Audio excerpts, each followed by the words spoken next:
Okay, so this video will be looking at some questions and some exercises and how we determine the oxidation number. And in this case, we'll be trying to determine the oxidation number of nitrogen. Nitrogen is obviously with the symbol N, and let's see how that works. So NF3. We know that fluorine is one of those cases where the ionic charge is always -1.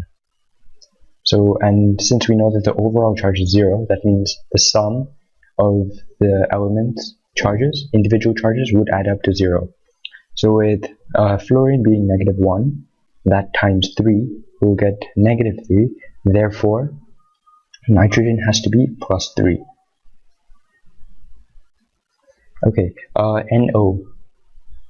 Again, kind of similar. We'll have oxygen being -2, as it always is, and thus making nitrogen +2. Here, oxygen being -2, nitrogen being +2. However, that is N2 equals +2. And since we have 2 nitrogen atoms, obviously that would be divided by 2, and overall charge for nitrogen would be +1. N2O4, -8, -4 each. In total, it's +8 and -8, which would cancel out. In this case, sorry for the bad handwriting, but it's N2H4.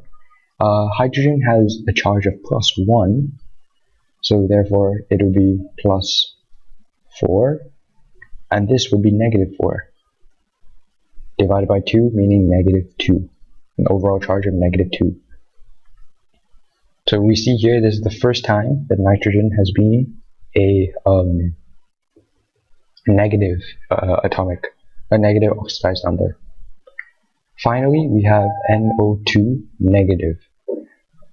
This signifies this is the first ionic compound we have here, because everything else has been with an overall charge of 0. This is the only one which has an overall charge of -1.